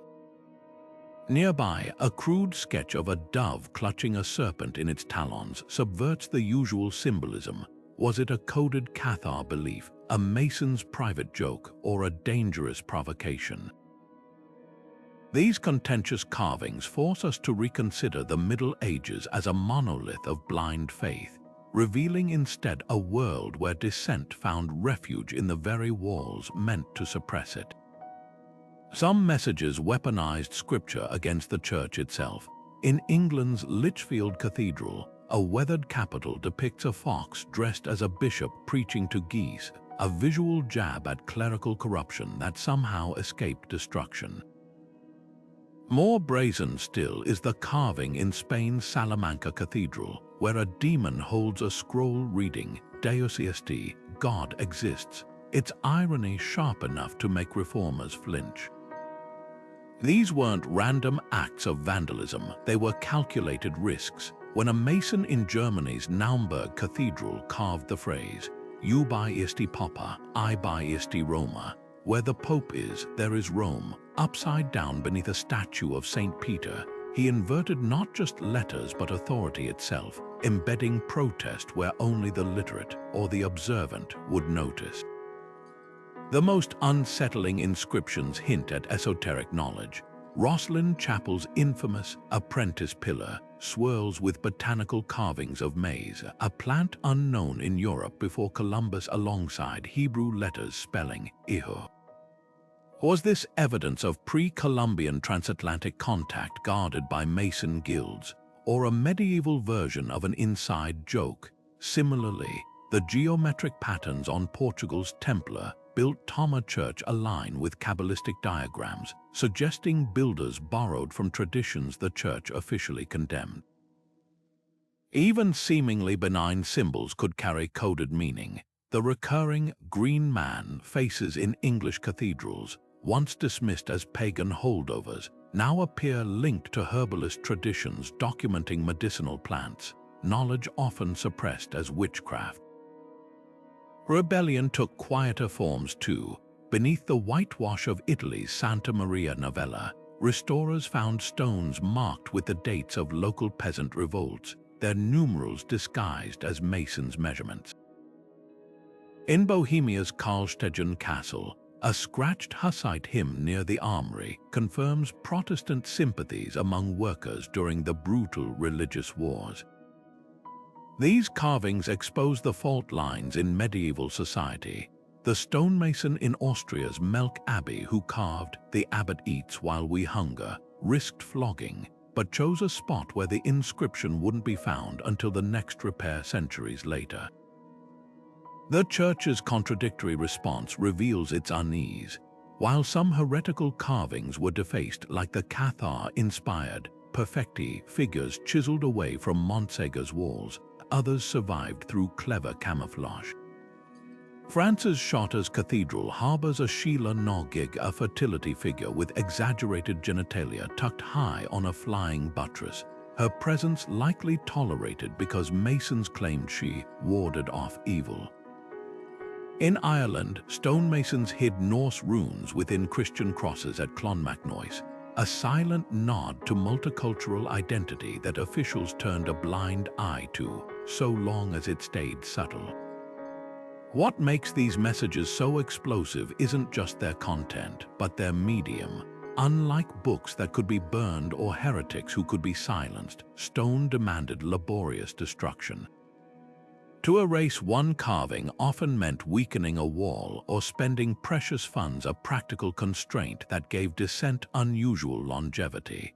When Spain's Inquisition ordered anti-clerical graffiti removed from Seville's walls in the 1500s, Masons simply plastered over it, preserving the insults intact for modern archaeologists.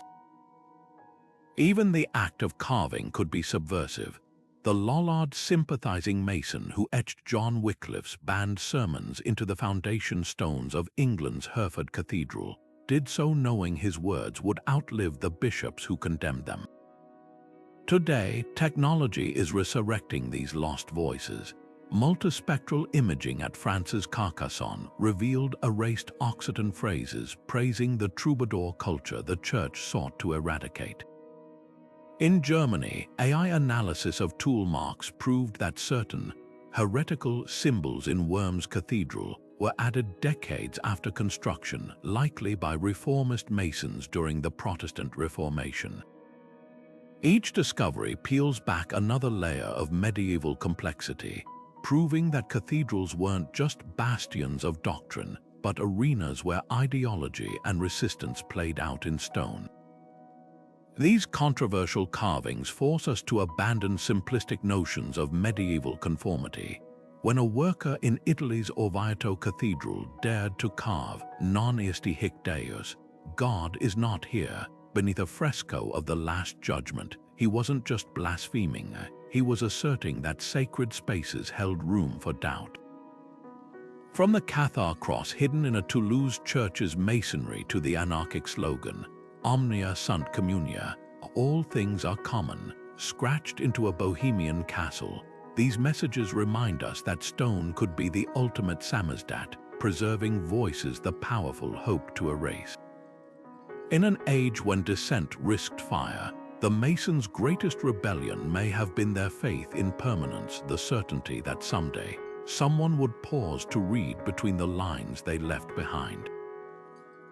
The same forces of time that preserved medieval inscriptions for centuries now threaten to erase them.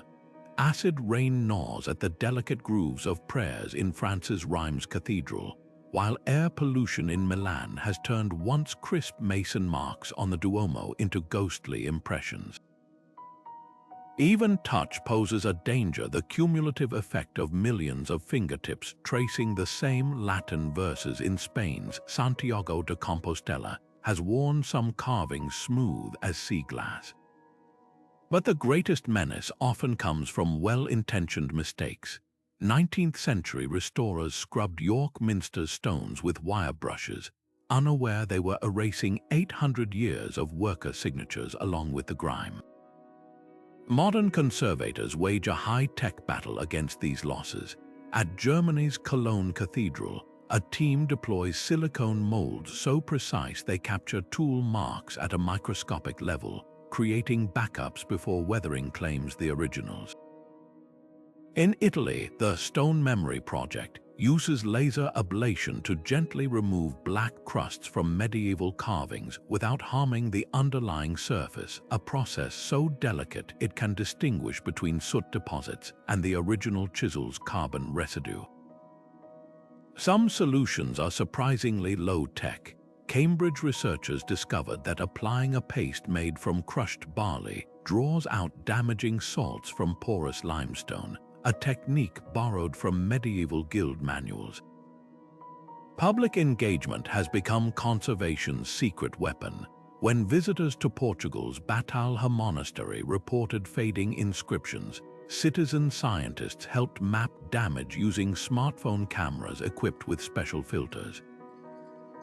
In Belgium, schoolchildren adopted stones at Tournai Cathedral, monitoring cracks with magnifying glasses and reporting changes via a dedicated app.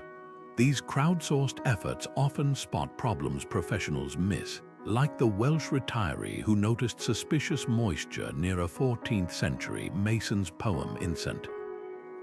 David's leading to the discovery of a leaking gutter hidden since Victorian times. The fight extends beyond physical preservation. Epigraphers now race to digitize vulnerable inscriptions before they vanish.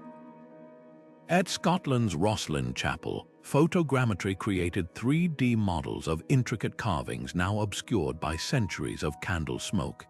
In Austria, researchers developed an AI that reconstructs eroded letters by analyzing stroke patterns from well-preserved examples, a digital resurrection technique that recently decoded a nearly vanished guild roster in Graz Cathedral. Even sound plays a role. Acoustic engineers in Spain's León Cathedral recorded the unique echoes of carved verses, creating an auditory archive for inscriptions too fragile to touch. Vandalism poses a more insidious threat. While medieval graffiti often holds historical value, modern etchings of initials or dates can obliterate irreplaceable marks. Protective measures range from discreet nano-coatings that repel spray paint at England's Canterbury Cathedral to AI-assisted cameras in France's Chartres that alert staff to suspicious loitering near sensitive areas. Some solutions turn the tables on would-be vandals when someone scratched obscenities into a pillar at Germany's Naumburg Cathedral. Conservators filled the grooves with gold leaf in the Japanese kintsugi tradition, transforming destruction into visible repair. Education proves the most potent preservation tool. Workshops like those at Ireland's Rock of Cashel teach visitors to read Mason marks, fostering appreciation that discourages damage. Interactive exhibits allow hands-on exploration without risk. The virtual chisel station at New York's Cloisters Museum lets users digitally carve into simulated stone while learning proper techniques. Even gaming plays a role. A popular app called Stone Detective challenges players to spot and document inscriptions during cathedral visits, with top contributors earning behind-the-scenes tours. The ultimate challenge lies in balancing access with protection. Norway's Nidaros Cathedral solved this by creating exact replicas of fragile inscribed stones for visitors to touch, while originals rest safely indoors. In Spain, augmented reality glasses at Toledo Cathedral superimpose crisp digital reconstructions over weathered carvings, allowing both preservation and legibility. These innovations acknowledge a profound truth that saving these messages requires more than conservation science.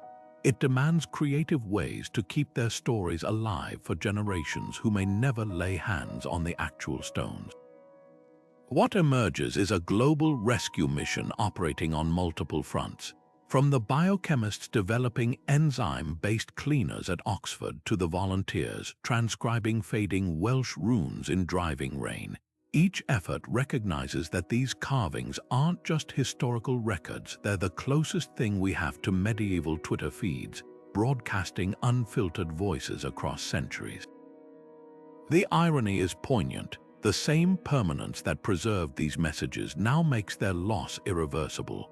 But as laser scans and machine learning unlock even the faintest scratches, we're learning to listen more carefully than ever before, not just to save the stones, but to honor the hands that made them speak.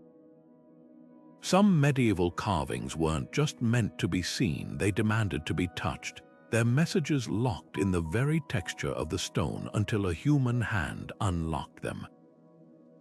Across Europe, certain inscriptions bear the unmistakable shine of centuries of fingertips wearing smooth their edges, transforming them into tactile puzzles or sacred braille. At England's Hereford Cathedral, a column known as the measuring stone is etched with deep grooves and notches, each one designed to guide the hands of illiterate traders checking the length of cloth or the size of grain sacks. Over time, the grooves have polished to a mirror finish, not from weathering, but from the relentless press of palms, ensuring fair deals in a world without standardization. These interactive carvings bridge the gap between the monumental and the personal. In Spain's Santiago de Compostela, weary pilgrims still clutch at the Tree of Jesse carving, its once sharp branches now rounded by devotion. The act of tracing the stone vines wasn't passive. It was a physical prayer, with each touch believed to transfer the carver's sacred intent directly into the worshipper's soul. Similarly, France's Chartres Cathedral hides a labyrinth of shallow channels in its floor, designed not for walking but for kneeling pilgrims to trace with their fingers while reciting psalms, turning the stone into a kind of spiritual circuit board. Some tactile messages served more practical purposes. Beneath the soaring arches of Germany's Quedlinburg Abbey, a series of carved faces protrude from the columns, some smiling, some grotesque, each with a nose worn to a nub from generations of visitors rubbing them for luck or fertility. Over in Ireland's Clonmacnoise, a stone slab known as the Whispering Cross bears text so faint it's illegible to the eye, but when fingers follow its grooves, the raised letters spell out a hidden blessing against famine. These weren't accidents of wear, they were deliberate designs leveraging texture as a language. The most ingenious examples blended function with secrecy. At Italy's San Zeno Basilica, a chessboard carved into a cloister bench doubles as a cipher, rotating the smooth, worn pieces reveals hidden letters spelling out a monk's lament about monastery food. In Scotland's Rosslyn Chapel, a pillar wrapped in stone vines hides a musical code. When specific leaves are pressed in sequence, their surfaces subtly textured differently. They correspond to notes in a medieval hymn lost to time. Modern acousticians confirmed the pattern by mapping the wear marks to a 13th century Gregorian chant, known only from fragmentary manuscripts. This physical dialogue between creator and audience extended beyond sacred spaces. Castle staircases in Wales and Denmark often feature counting grooves, shallow depressions where guards would tally passing visitors by running their dagger tips along the marks. Over time, the repetitive motion transformed these administrative tools into communal artifacts, with later users adding their own tallies as if joining an ancient conversation. Even graffiti became interactive. The worn, smooth outlines of ships scratched into the walls of Portugal's Belém Tower served as both idle doodles and navigation aids, with sailors rubbing the stones before voyages as talismans against storms. What makes these tactile messages so profound is their democratization of history. While Latin inscriptions on cathedral facades spoke only to the educated elite, a grooved stone or rub-worn symbol communicated equally to lord and laborer. The very act of touching created a chain of connection, your hand fitting into the same grooves as a medieval farmer, a Renaissance merchant, or a Napoleonic soldier. In an age before mass literacy, stone didn't just speak, it reached out and grabbed you. Modern technology is now decoding the full scope of this interaction. 3D friction maps at Spain's Burgos Cathedral revealed that certain carvings were intentionally roughened with abrasive stones after carving, creating textures that guided fingers along specific paths like raised type. Elsewhere, spectral analysis of the oils embedded in polished grooves. A mix of olive oil, beeswax, and skin traces confirms that some stones were ritually anointed as well as touched. These discoveries blur the line between art and utility, between message and medium, proving that for medieval builders, communication wasn't just visual, it was visceral. The legacy of these interactive inscriptions lives on in surprising ways. At Austria's Melk Abbey, conservators noticed that a particular saint's foot, worn smooth by centuries of touches, had begun to erode dangerously. Rather than restricting access, they commissioned a replacement stone, but not before using laser scans to preserve every microscopic groove made by 800 years of fingers. The original now rests in a museum, its surface a topographical map of human longing, while the replica continues its work, bridging past and present through the simple, sacred act of touch. Digital reconstructions are breathing new life into inscriptions that time tried to erase, using technologies medieval masons couldn't have dreamed of. At France's Rheims Cathedral, where acid rain has blurred centuries-old mason marks into ghostly impressions, researchers employ photogrammetry, stitching together hundreds of high-resolution photos from every angle to resurrect carvings down to the micron level. The process reveals astonishing details: the hesitation marks where an apprentice adjusted his grip, the deeper grooves signaling a master's confident strike, even the faint charcoal guidelines originally sketched before chiseling began. One reconstructed stone showed what appeared to be random scratches until 3D modeling proved they formed a perfect pentagram, a medieval mason's secret quality seal, not the occult symbol later generations assumed. Artificial intelligence now tackles interpretations that once stumped historians. The Stone Decoder project at Oxford analyzes thousands of known inscriptions across Europe, training algorithms to predict missing letters in eroded texts with startling accuracy.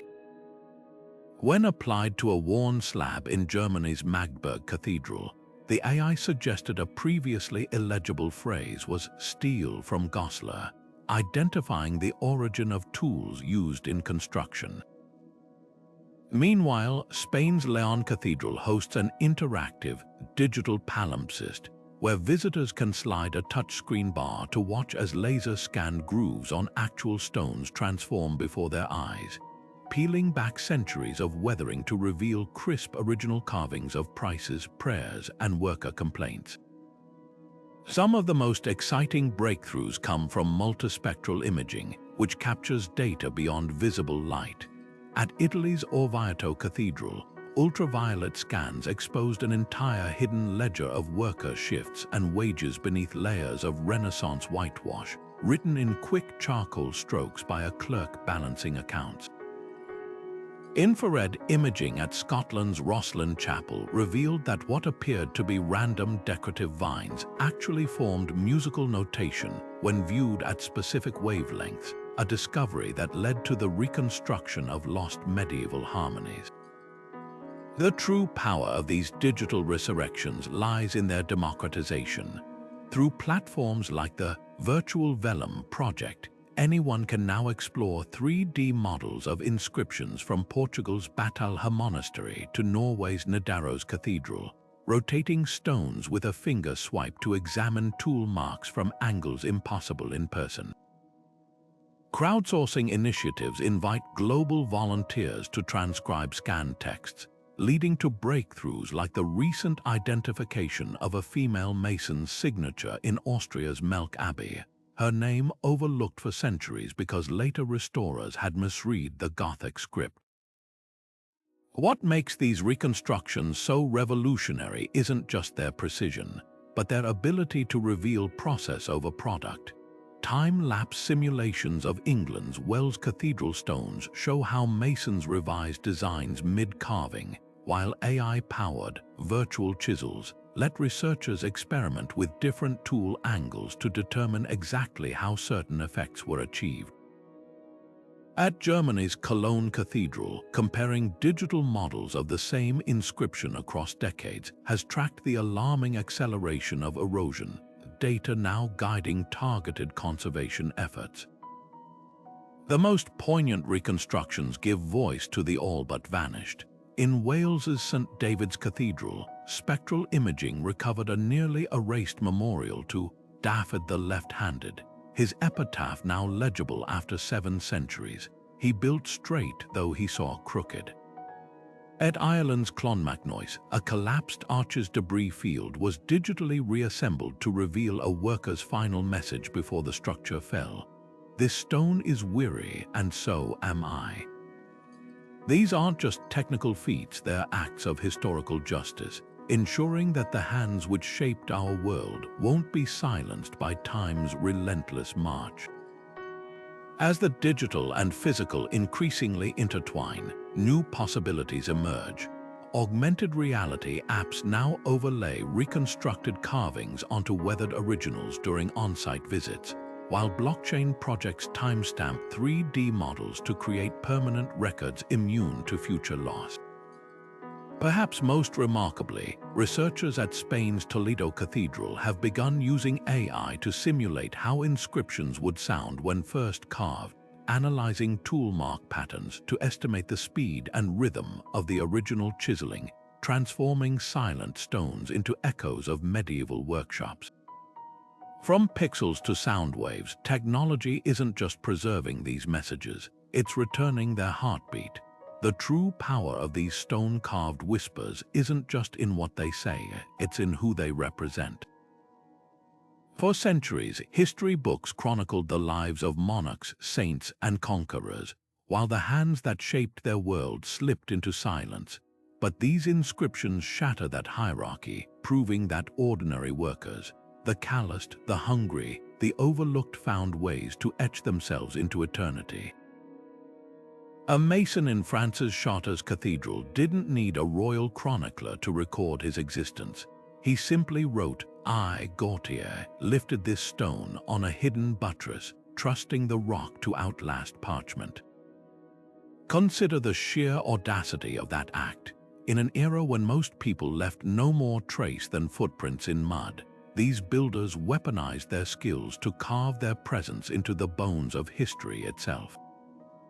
At Spain's Burgos Cathedral, a team of laborers left not just names but a full accounting of their daily bread rations, half a loaf per man, transforming a grocery list into a manifesto of dignity. Over in England's Norwich, a single chiseled complaint about the stingy abbot does more than vent frustration. It drags an unnamed administrator from obscurity into infamy. proving even the powerless could shape how future generations remembered their oppressors. What's revolutionary is how these messages collapse time. Run your fingers over the grooves of Hroswitha's signature in Germany's Quedlinburg Abbey, and you're touching the same letters her calloused hands once polished. The hastily scratched "We are cold" in Scotland's Rosslyn Chapel still carries the shiver of a winter worksite 8 centuries gone. These aren't artifacts behind glass, they're living conversations, where every chip in the stone feels like a builder elbowing aside the veil of centuries to say, "Notice us." The contrast with official records couldn't be starker. While medieval chronicles might note a cathedral's completion date, they rarely mention the fever that swept the worksite that year, or the apprentice who fell from scaffolding. But the stones remember. Beneath the soaring vaults of Italy's Siena Cathedral, a tiny scratched cross marks where a young mason died, his comrades memorializing him in the only medium that wouldn't fade. At Portugal's Alcobaça Monastery, a ledger of worker injuries, Johannes broke his arm here, feast day of St. Michael, reads like a lost labor union's manifesto. Perhaps most moving are the messages that reveal how these builders saw themselves within grander narratives. In Wales's Margam Abbey, a stone bears not a name but a simple sketch of tools, a mallet, chisel, and compass with the caption, "Our Holy Trinity." It's a quiet declaration that craftsmanship itself was sacred. Similarly, the recurring motif of masons carving themselves into biblical scenes at France's Amiens Cathedral, humble figures holding up the walls behind saints, suggests they understood their role as more than labor. They were the literal foundation of faith. Technology now amplifies these voices in ways their creators never imagined. Spectral imaging at Austria's Melk Abbey revealed fingerprints pressed into drying mortar, the equivalent of a medieval time clock. In Ireland, 3D scans of Clonmacnoise's crosses exposed tiny notches along the edges, likely tallying the days until workers could return home. Even failures speak. Laser analysis of a collapsed arch in Germany's Magdeburg Cathedral showed where stress fractures first appeared, pinpointing the exact moment when a team's calculations faltered. This is history written without permission, in a language of resilience and dark humor. When a plague survivor in Italy's Orvieto Cathedral carved, "God spared me, but the bishop still pays in rotten turnips," he wasn't just complaining, he was asserting that survival, however messy, deserved remembrance. The same defiance echoes in Scotland's Stirling Castle, where prisoners of war left chessboards scratched into cell walls, transforming oppression into a game they could control. The stone's greatest lesson might be their democracy, a king's tomb and a mason's signature carved from the same quarry, whether identically over centuries. Time makes no distinction between the Latin dedication of a bishop and the Welsh shepherd's doodle of his dog in Margam Abbey. Both endure with equal stubbornness. In the end, these builders understood something we often forget, that immortality isn't about wealth or status, but about leaving something tangible behind. Not grand declarations, but the quiet insistence of a chisel meeting rock, saying again and again, across 800 years, "We were here." The stones of the medieval world still speak, not in grand proclamations, but in the quiet persistence of chisel marks that refuse to fade. These carvings are more than historical footnotes. They're a direct line to the past, pulsing with the humor, faith, and frustrations of people who shaped our world. Think about the last time you scribbled a note on a desk or tucked a note into a wall during renovations. Medieval builders did the same, but with one crucial difference: their messages were crafted to outlast empires. From the Latin prayers tucked into cathedral foundations to the crude caricatures of foremen hidden in castle stairwells, each mark is a defiance of oblivion. What makes these whispers so extraordinary is their unfiltered honesty. Official histories wrote of kings and conquests, but stone preserves the workers' sore back, the apprentices' shaky first letters, the secret toast to better wages. In Spain's Leon Cathedral, a mason's plea, "God, let the rain stop so we can go home," carries the same exhaustion as any modern text complaining about overtime. At England's Wells Cathedral, a doodle of a cat stealing a fish from a bishop's plate isn't just medieval humor, it's proof that humanity's quirks transcend centuries. These builders didn't just construct monuments, they smuggled their humanity into the walls, trusting that someday someone would pause to listen. Technology is now amplifying their voices in ways they never imagined. Laser scans resurrect erased curses, AI deciphers faded guild codes, and spectral imaging reveals charcoal sketches hidden beneath layers of plaster. But the real magic happens when we shift from observing to engaging. Running your fingers over the grooves of a 14th century signature in France's Chartres Cathedral isn't just touching history, it's closing a loop, acknowledging the hand that carved it. When visitors to Germany's Quedlinburg Abbey rub the worn nose of a stone gargoyle for luck, they're participating in a ritual that's outlasted dynasties. The invitation to listen extends beyond academia. Next time you're in an ancient building, look closer. That odd scratch on a pillar, it might be a mason's tally of stones laid. The seemingly random symbol near a doorway, possibly a secret guild mark or a protective charm. Even modern buildings might one day whisper to future generations, "Consider the construction workers who have left signed hard hats in skyscraper beams or the messages sealed in contemporary time capsules." The instinct to say "I was here" is timeless. As we uncover more of these hidden dialogues, we're not just preserving history, we're honoring a pact across time. Every decoded complaint about bad ale, every recovered name of a female mason like Spain's Adacinda, every reconstructed musical note from Rosslyn Chapel's pillars is a victory against silence. These builders gambled on stone's permanence, and 800 years later, we're keeping our side of the bargain by pausing to hear them. So tell us in the comments, have you ever spotted a mysterious carving or graffiti in an old building? Your observation might be the next piece of this sprawling, stone-cut conversation. And if you've enjoyed this journey into the past, subscribe to keep exploring history's hidden corners together. The walls are still talking. Let's